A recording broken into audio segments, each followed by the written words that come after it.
And this is dwarf ever-bearing black mulberry. And it looks like we got quite a few of them. I don't know if that's 6 or 10 that have taken root, and that one's got a lot of growth on that particular one there.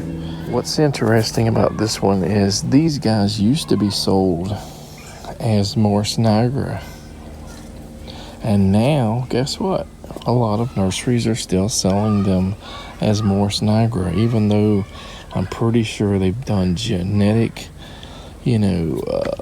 testing on these, and they were considered a hybrid between Morse rubra and Morse alba, so no Niagara in them as far as I can tell. And I'm on my second attempt this season to do the male, like the Mary Jane mulberry, just rooting them, and it looks like these guys are drying out again. Not sure what the secret is. A few in the past. I've given some to some reptile breeders, and that's how I even have 2 growing on my property instead of just 1. Didn't seem to have a lot of problems getting them to root, but this season, probably 10-20 cuttings that all look like they're going to die. Now we have a grafted mulberry here. It is budding out. I'm not going to say what it is because, as we all know by now, if you've been watching this channel, these guys can just push out energy from their scion wood pieces, their cuttings. But I do want to just do a little bit of maintenance here. Just cut a few of these limbs off. Maybe leave just a small mother piece there and see if that helps, this push out some more growth. This is that jujube root sucker that we dug about a month ago or so. It's still green. Hopefully it'll survive so we can transplant it and maybe graft onto it next season. Some white mulberries. We're in round 2 with these as well that we're trying to root. The first round they all died, and just like that Mary Jane mulberry, don't trust that new growth. Wait another month and see. This is something I just about gave up on.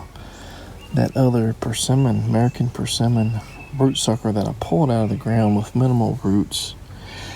The smaller ones that were like more green growth all leafed out, and then this guy was just holding out. But there's like 1, 2, 3, like 4 buds that are starting to push growth out now. So looks like it's gonna be maybe a future rootstock for something. Here's another one. As you can see, the top died, but it's got new growth coming from pretty close to the ground. Same thing happened with this one. 2 good buds there, created some limbs close to the ground, probably 1.5 inches above the ground, or the soil I should say, in the pot. In our last video we talked about this blackbird mulberry, and we showed it at least twice, if not 3 times, growing above the stake there. So it's another inch just from yesterday's video or whatever. So it's growing 1 inch a day from this little scion wood piece here, and we predicted in a week or 2 it'd be 4 foot of growth between that scion wood and the top. So we'll see in about a week. It might even be like 5 foot in 2 weeks. And this is that Christmas loquat we grafted, side veneer grafted to that big old giant loquat tree seedling that we rescued. It was like growing against a house, and we're waiting for that main stem to maybe push past here. Then we might just wrap it with some paraffin or something once it goes past there, and we'll probably just go ahead and give it away to the person that is getting this guy here, and we'll tell them once it gets 14 or 16 inches above it, maybe they need to restake it or something a little bit, put a piece of bamboo on the old growth and maybe a piece of bamboo on the top portion, and just tie it a little bit, and then it hopefully will be ready to go and won't break in the wind or whatever. It's probably about time to prune this Ronde de Bordeaux and this honey plum fig again. Of course, the honey plum fig I tried to root. I don't think it took. This guy I didn't try yet, so it's got a lot of legginess here, so cut it down, make it a little bit more bushy, and use that for 1 or 2 possible cuttings and see if we can root it. I don't have the best luck with figs, but sometimes I get lucky. Look at all these leopard frogs. Just on an old dog crate out here. There's at least 3 more in this little puddle of water. There's a face, and right there's one. Our Celeste figs here are probably about 1/3 mature size.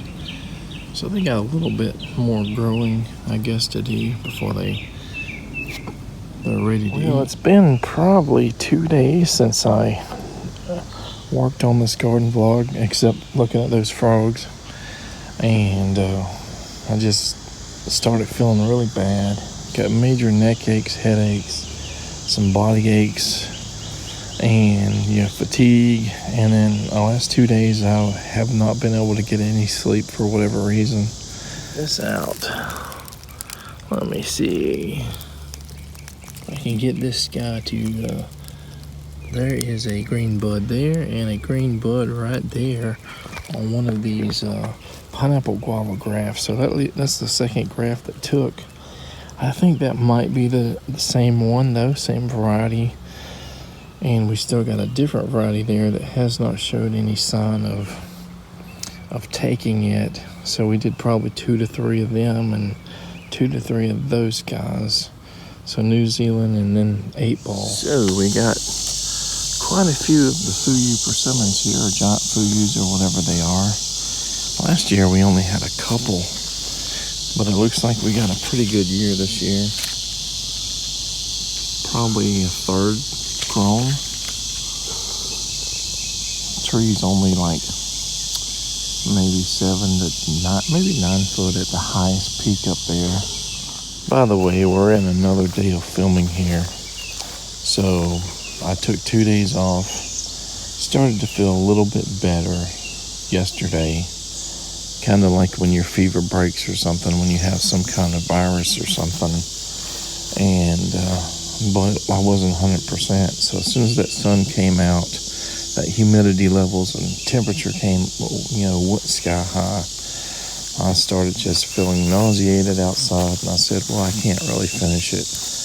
Today, feel a little bit better, so hopefully we can finish this vlog today, but I'm not sure. But off camera, yesterday, I went and checked out my other 2 grafted avocados, the ones that looked like they were on their way out, including the Fantastic, or whatever that is, that biggest one, that oldest one that I paid like $100 for, 2 years ago.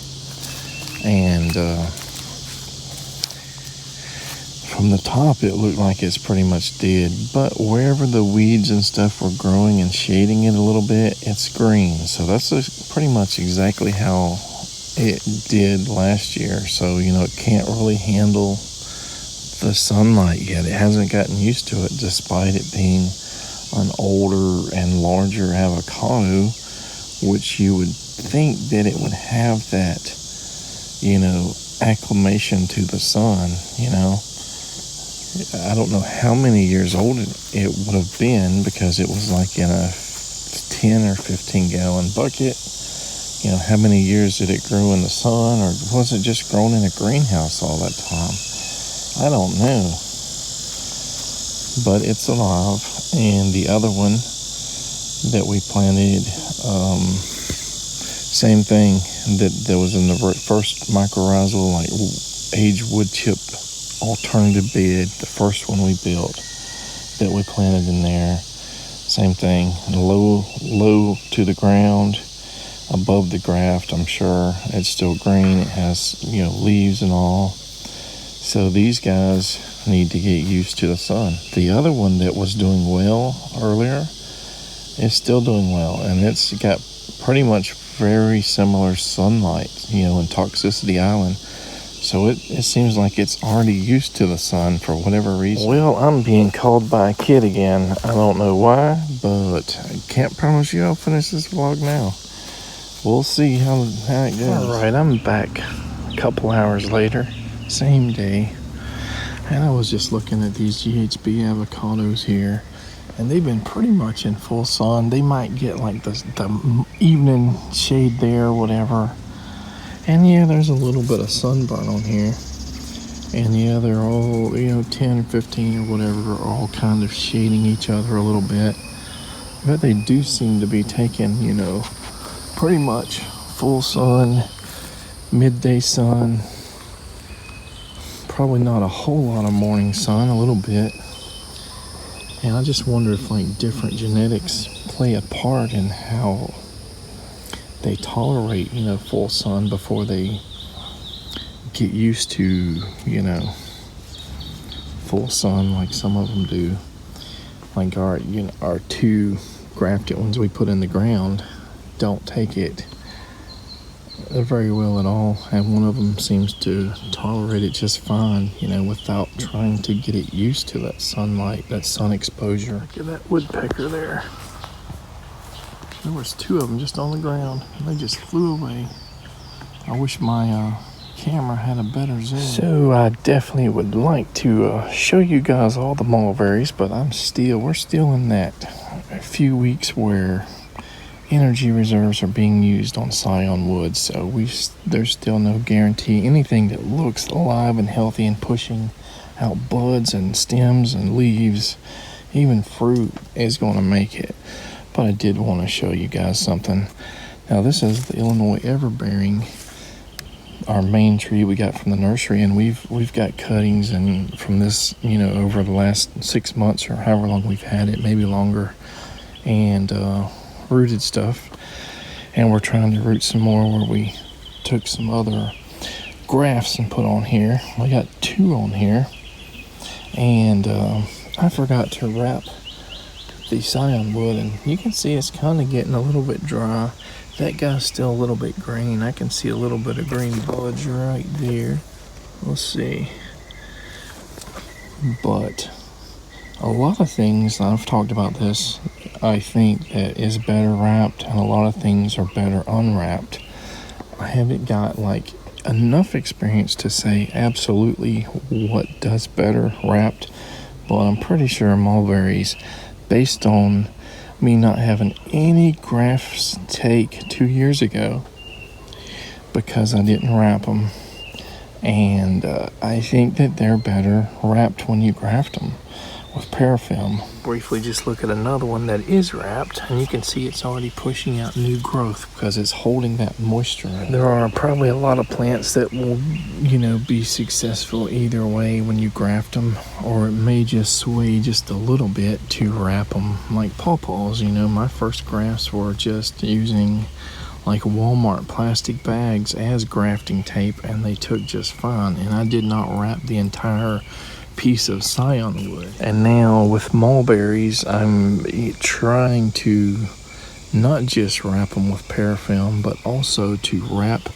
the where does it go together, the union, and use plastic. And a lot of people use rubber bands, some people use metal clamps or whatever, or something, though they twist that union together so as anything shrinks or expands at the union, it doesn't break the cambium contact. So my recommendation for mulberries is to wrap the scion with parafilm, and secondly, make sure that you get that union tight, and do not use parafilm to do it, because parafilm expands and breaks. It could break just from a little bud swelling in a day or 2.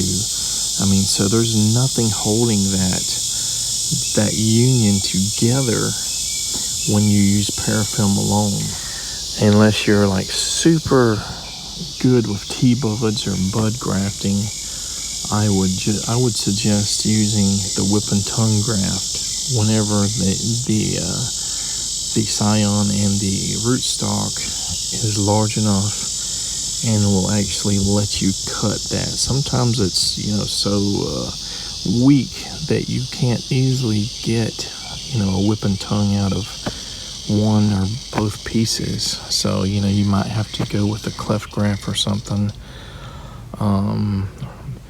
But try your best to get a whip and tongue versus a cleft graft, and that seems to make things succeed just a little bit better. When or if you get better at bud grafting and T-budding and stuff like that, then of course you have a lot more stuff to work with, because you can buy a piece of scion wood with 8 or 10 buds on it, and each bud, that little piece, can potentially form a grafted tree onto your rootstock.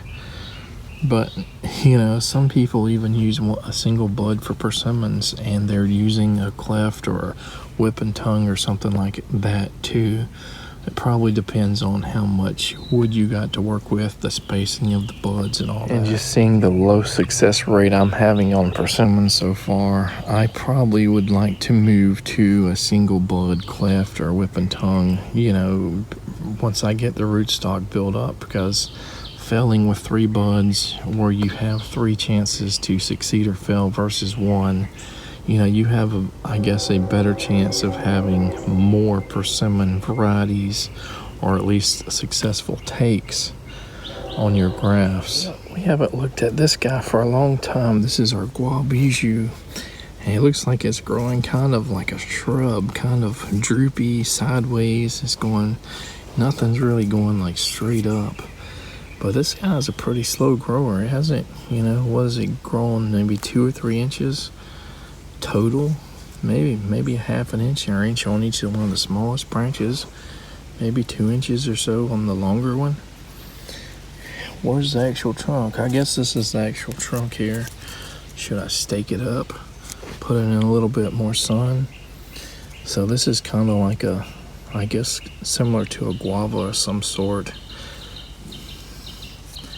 Yeah. Remember, I bought this with that mountain cherry or cherry guava plant within probably a few weeks of each other, and I got it in the ground, and it's doing wonderful so far. And that one is way faster growing, so I wonder what'll happen if we put this somewhere. You know, I need to research it again. It's been a while. Bought it last year, and see if it needs shade, wetter soil, or what, and figure out what size it needs to be before we actually put it in the ground. Now here's one of our Barbados cherries here. It's probably 2/3 grown, and it'll be turning red soon, hopefully. It's got more flower buds and stuff too, so maybe I need to move it. Actually, here's some more. Maybe I need to move it to a little fuller sun again now and see what happens, see if that makes it get more fruit on it.